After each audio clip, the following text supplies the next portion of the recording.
Hello everyone, in this lesson we're going to be using the Tiny11 Builder script to create a custom ISO image to perform a clean installation of Windows 11 without bloatware and using a local account instead of a Microsoft account. The person behind Tiny11 is known as the ex-user ntdev_, and this is a project that has been around for a long time, and it is basically a custom image that removes all the unnecessary elements, such as the default applications, many of the services and features to install Windows 11 on minimal hardware. However, since downloading a custom image of Windows modified by a third party, it is usually not recommended due to security and privacy concerns, the developer has created the Tiny11 Builder, a script that anyone can review, and it allows you to create a custom image of Windows 11 without those unnecessary apps, and it also removes the requirements to set up Windows 11 with a Microsoft account. So without any issues, you can create a local account during the installation process. Still, you will be modifying the original image of Windows, so if you use these instructions, use them at your own risk, and it's even preferable to use a spare computer or a virtual machine. I am creating this video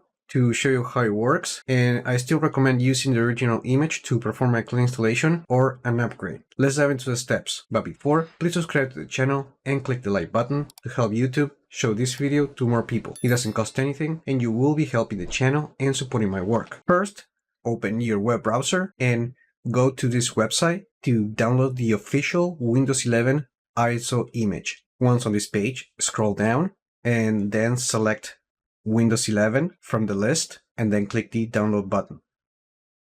Choose your language and click confirm. Now click the 64-bit download button to save the image on your computer. While the image is downloading, let's go to this GitHub page and then click on code and select the download zip option and save the zip file to your computer. Now select the file and click the extract all button and then click the extract button again. Once the ISO image of Windows 11 has downloaded on your computer, right click on it and select the mount option. Once mounted, confirm the drive letter, in this case E, as you can see right here. Now to continue, we need to use PowerShell. And to do that, open Start and look for PowerShell. Actually, I'm going to look for the terminal. I'm going to right click on it and select the Run as Administrator option.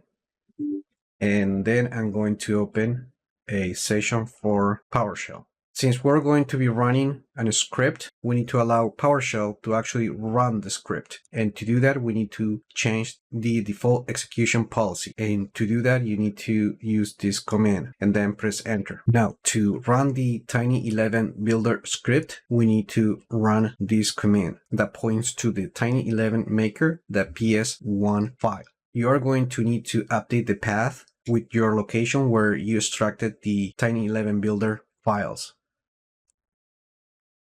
In my case, it's in this path. Press enter, and here we're just going to select R and then press enter. Now we're going to specify the drive letter where the original image of Windows 11 is mounted. In my case, it's E, but make sure to use the letter that corresponds to the drive letter for the mounted drive on your computer, and then press enter.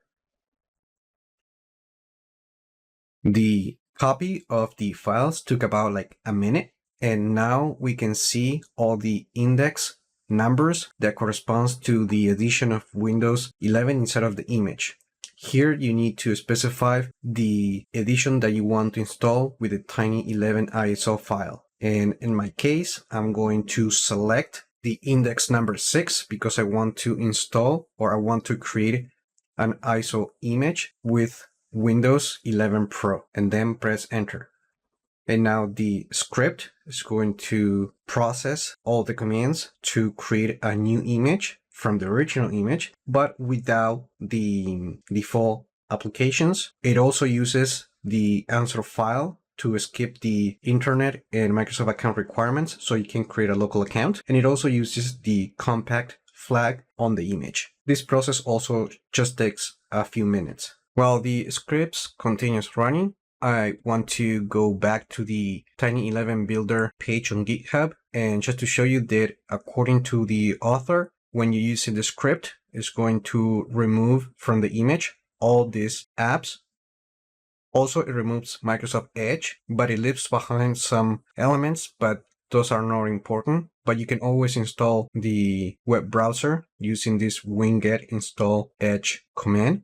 And the author also notes that the Outlook app and the Dev Home app might reappear after some time. Apparently, you can also use this script on ARM-based devices, but I would recommend just sticking to the x86 platform. Now, before closing PowerShell, we want to make the console more secure again. And to do that, we're going to set the execution policy to restricted. And if you get an error trying to run this command, make sure to run this command instead and then press enter.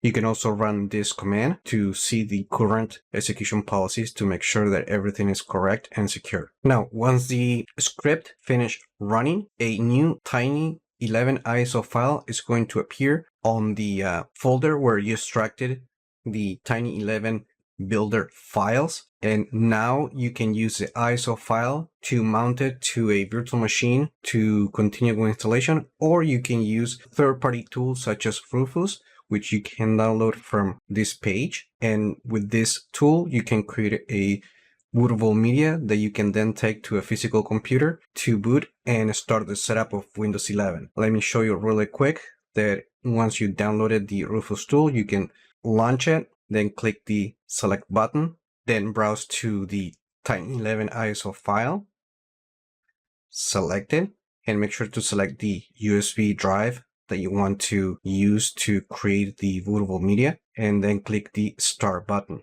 You don't need to use any of these options. In this case, just clear everything and click OK to continue creating the USB bootable media. Now, when you connect the USB flash drive to the computer or the ISO file to the virtual machine and you start up the device, you will start on this screen, and then we need to click next. We are going to check this option to accept the terms, then click next. Now you're going to select the drive where you want to install select the drive where you want to install Windows 11, and then click next.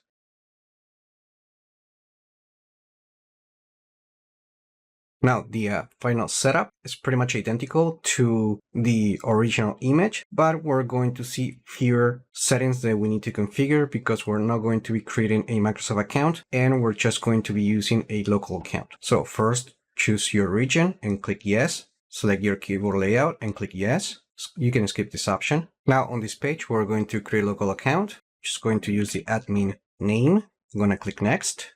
Now you need to set a password. You can actually leave the password blank, and then the account would automatically log in into your computer, but it's not secure to have an account without a password. You want to confirm the password. Now we're going to set the security question to recover the account in case that we forget the password.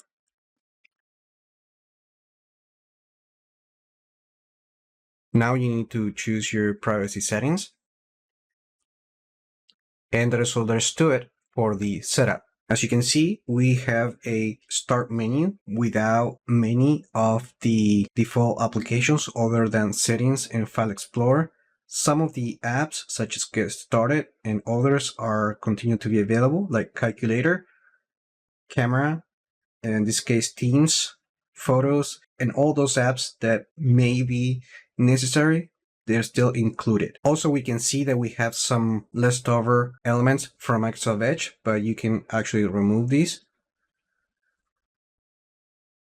And actually there is an icon right here that you can unpin, and that's it. Now, if we go to settings, then we go to Windows Update, we should be able to download updates like a normal installation of Windows 11. Actually, this is a normal installation of Windows. It's just that it's a custom image that doesn't include many of the default applications. And that's it. Let me know in the comments if you're going to be testing this solution for a cleaner installation of Windows 11. Remember to like the video, leave your comments, subscribe to the channel if you haven't done that yet. I hope this video was informative for you, and I would like to thank you for viewing.